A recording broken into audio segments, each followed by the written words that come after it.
रणवीर सिंग यांनी महाराष्ट्र राज्याच्या गृहमंत्र्यांवरती केलेले आरोप, अशी घटना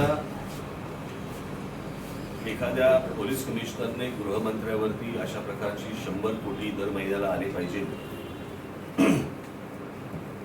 असं गृहमंत्री कमिशनरना सांगतात. अशी घटना मला नाही वाटत महाराष्ट्र काही देशाच्या इतिहासात आजपर्यंत कधी काही अशी घडली असेल.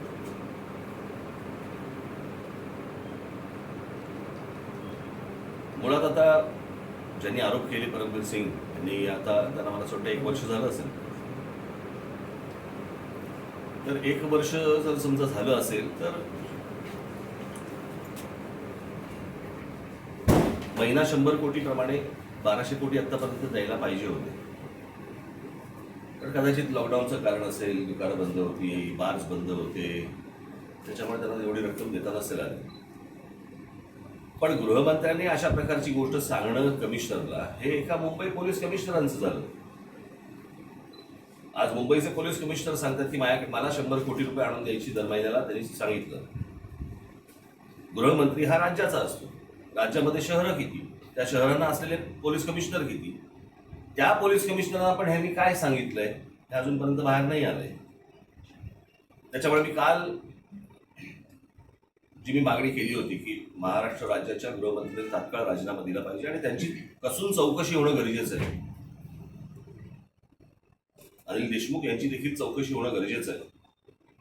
मला या संपूर्ण प्रकरणामध्ये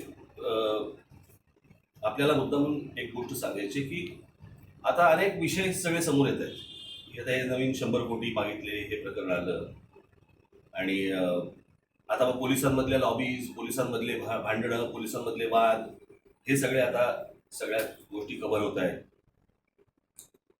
त्याच्यातनं त्यांच्याचकडनं काही बातम्या सोडल्या जात आहेत, त्याच्यावरनं तुम्ही चॅनलची लोक किंवा पत्रकार त्याच्यामध्ये अजून काही गोष्टी लोकांसमोर आणतायत आणि आपण मूळ विषय विसरतोय. जसं सुशांत सिंग प्रकरणामध्ये सुशांत सिंग राहायला बाजूलाच आणि भलत्याच ठिकाणी सगळं प्रकरण निघून गेलं. नंतर तर लोक सुशांत सिंगला विसरून पण गेले आणि मग एकावर एक नवीन बातम्या, एकावर एक नवीन बातम्या, असं करत करत आपण मूळ विषयाला बगल देतो की अनेकांना बगल ती हवी असते आणि त्याप्रमाणे त्या बातम्या तिकडे तिकडे सरकत जातात. आपण जो मूळ विषय आहे की अंबानींच्या घराखाली बॉम्बची गाडी ठेवण्यात आली, हा मला असं वाटतं मूळ विषय. मी काय सगळे, तुम्ही, आम्ही सगळेच असा विचार करत होतो की बॉम्ब हे अतिरेकी ठेवतात, पण बॉम्ब पोलीस ठेवतात हे मला नाही वाटत आजपर्यंत आपण कधी ऐकलं होतं, पाहिलं होतं, कधी विचार केला होता या गोष्टींचा की पोलीस बॉम्ब ठेवतात. या सगळ्या प्रकरणामध्ये वाझेंना अटक झाली, वाझेंची इन्क्वायरी सुरू आहे,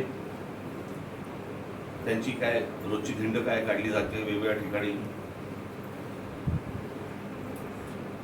परमबीर सिंग यांना त्यांच्या कमिशनर पदावरनं का काढलं किंवा त्यांची बदली का केली हे अजूनपर्यंत सरकारने सांगितलेलं नाही. परमबीर सिंग यांचा काही संबंध होता त्याच्याशी, परमबीर सिंग त्याच्यामध्ये इन्व्हॉल्व होते, परमबीर सिंगना त्या पदावरनं का बाजूला करण्यात आलं, आणि जर समजा तुम्हाला माहिती आहे की जर समजा त्यांची इन्व्हॉल्वमेंट होती म्हणून तुम्ही त्यांना बाजूला केलंय, तर त्यांची चौकशी का नाही केली, त्यांची बदली का केली, याचं उत्तर सरकारकडनं अजूनपर्यंत आलेलंच नाही. की जर समजा ते त्याच्यामध्ये इन्व्हॉल्व होते तर त्यांची चौकशी व्हायला पाहिजे होती. तुम्ही त्यांना काढताय आणि दुसरीकडे ट्रान्सफर करताय, त्यांची बदली करतात, यातनं काय साध्य होणार आहे? तुम्हाला काय म्हणायचं होतं? म्हणजे तुमच्या अंगावरची एखादी आलेली गोष्ट तुम्ही झटकून दुसऱ्याच्या खांद्यावरती टाकताय, हा सगळा प्रकार होता. आता आपण मूळ विषयाकडे वळू. मूळ विषय, मुकेश अंबानींच्या घराखाली बॉम्बची गाडी ठेवण्यात आली. त्याच्यामध्ये प्रश्न निर्माण होतात, उत्तरं सापडत नाहीत आणि मग लोक हळूहळू त्या गोष्टी विसरून जातात. मुळात अंबानींच्या घराखाली जी गाडी सापडली, त्या गाडीमध्ये जे जिलेटिन ठेवलं होतं ते जिलेटिन आलं कुठून? मला असं वाटतं जिलेटिनचा सोर्स हा मला असं वाटतं क्वाऱ्या जिथे असतात, खाणी जिकडे असतात, तिथे मला असं वाटतं ते जिलेटिन वगैरे दिले जातात. मग ते आले कुठून? ते गाड्या बिड्या वगैरे सगळे प्रकरणं तुम्ही आता अनेकदा सगळ्यांसमोर ती मांडली. आता तुमच्या बातम्या इतक्या आल्या की यातली बाजीची गाडी कुठची हेच कळत असं झालं आता.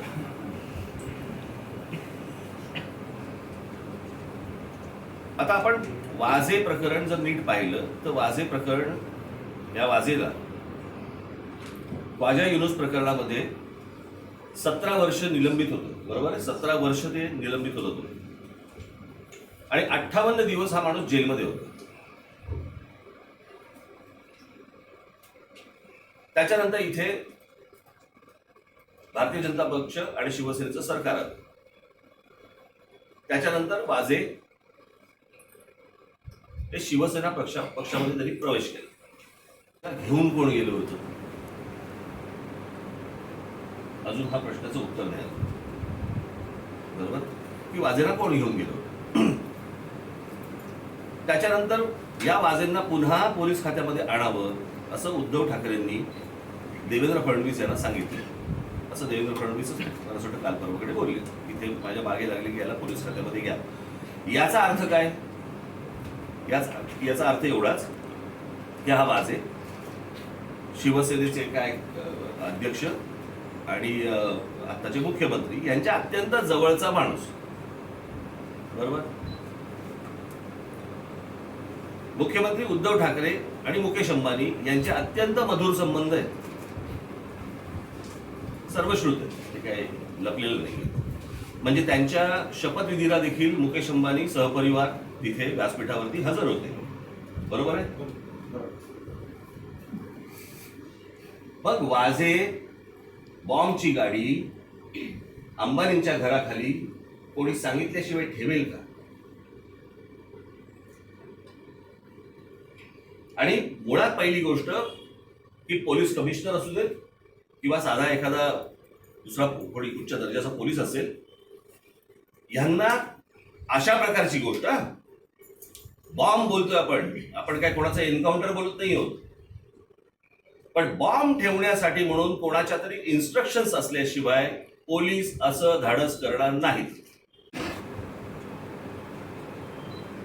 त्याच्यामुळे हा विषय वाझे आणि परमबीर सिंग यांच्यावरती अटकून चालणार नाही.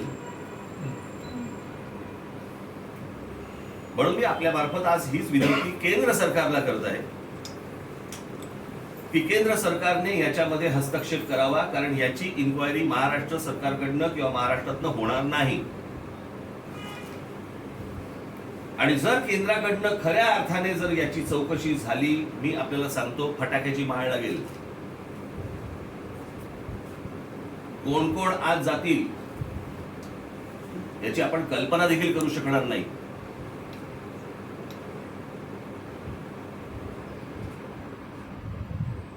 ज्या मुकेश अंबानींच्याकडे स्वतःकडे आता त्यांची जी सिक्युरिटी आहे त्याच्यामध्ये इस्रायली लोक आहेत. तर मला इस्रायलची जी सिक्युरिटीची लोक असतात ती किती कशा प्रकारची असतात याची आपल्याला सगळ्यांना जाणीव आहे, कल्पना आहे. त्यात मी जर चुकत नसेल तर मुकेश अंबानींना जी इतर पोलीस सिक्युरिटी आहे ती मध्य प्रदेश सरकारची आहे. ती मला अजूनपर्यंत कळलेली नाही की मध्य प्रदेश सरकार इथल्या व्यक्तीला कसं काय संरक्षण देतात. ते तरी 6-7 त्यांच्याकडे रेंज रोवर आणि त्याच्यामध्ये ते पोलीस सगळे बसलेले असतात. आपण कधी जर समजा अड्डा माउंट रोडला गेला तर आपल्या लक्षात येईल की तिकडे कशा प्रकारची सिक्युरिटी. अशा प्रकारच्या एखाद्या रोडवरती एक गाडी 24 तास उभी राहते आणि त्याच्यातलं पत्र जर समजा वाचलं आपण, म्हणजे एखादा माणूस काय पत्र लिहितोय की तुमच्या खाली आम्हाला बॉम्ब फोडायचा आहे, नीता भाभी आणि मुकेश भैया. धमकी देणारा माणूस आदराने बोलतो का हो की साहेब तुमची वाट लावतो बघा, तो साहेब कशाला बोलेल? आणि ते पत्र, त्या पत्राचा जर समजा तुम्ही नीट टोन पाहिलात तर दाखवलं गेलं असं आहे की एखादा गुजराती माणूस जसं हिंदी बोलतो तशा प्रकारचा त्याचा तो टोन त्या अख्ख्या पत्राचा. गुड नाईट असं त्याच्यामध्ये लिहिलेलं आहे, NIT, नाईटचं स्पेलिंग NIT असं लिहिलेलं आहे त्याच्यामध्ये. नीट लावली असणार. धाडस हे पोलीस करू शकत नाही. परस्पर अशा प्रकारची गोष्ट, त्याच्यामध्ये अनेक गोष्टी आल्या की म्हणे अंबानींकडनं पैसे काढायचे होते, त्याच्यामुळे ह्या सगळ्या प्रकारच्या धमक्या बिमक्या अंबानींकडनं पैसे काढणे इतकं सोपं आहे का हो?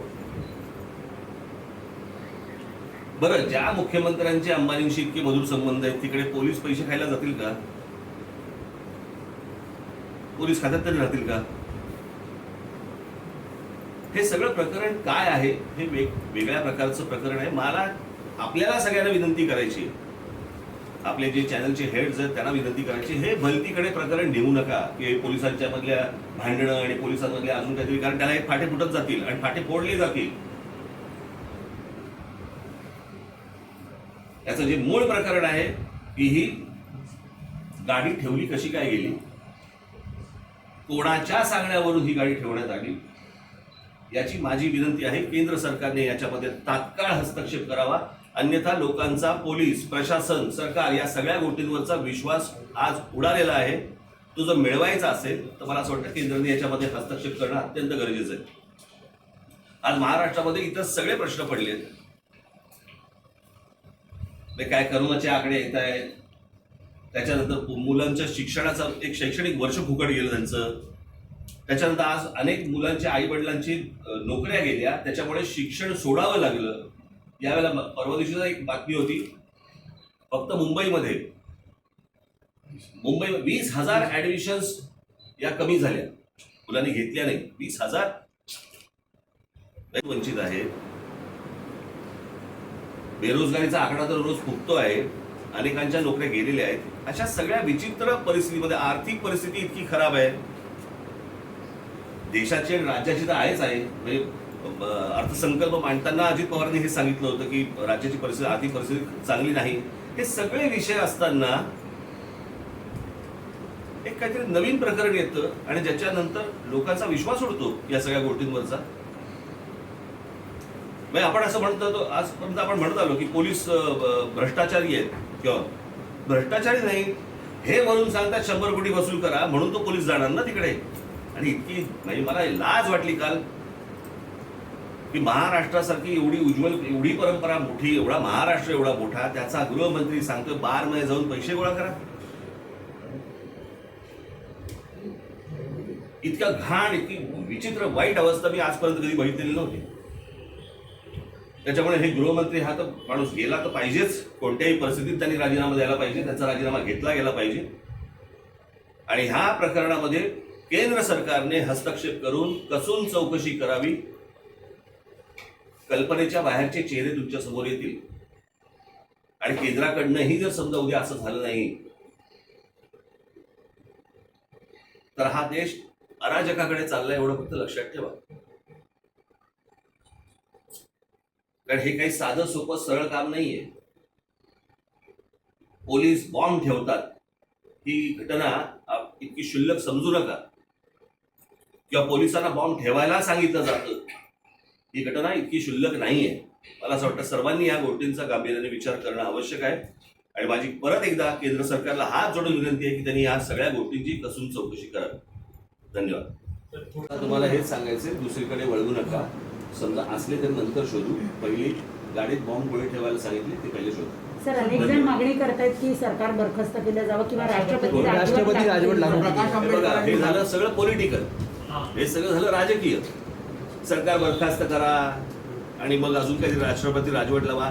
यातनं गुन्हेगार निघणार आहेत का बाहेर, मिळणार आहेत का? मला ह्या मागचे गुन्हेगार कोण आहेत की इथपर्यंत ह्यांचा विचार जावा, इथपर्यंत की जो विचार अतिरेकी करतात तो विचार करायला ह्यांनी पोलिसांना भाग पाडलं. ते कोणी भाग पाडलं ही छोटी गोष्ट नसून ही खूप मोठी गोष्ट आहे. उद्या जर यातनं काही झालं नाही, अनेकांच्या घराबाहेर गाड्या उभ्या राहतील आणि ज्याच्यात जिलेटिन सापडतील. परमवीर सिंग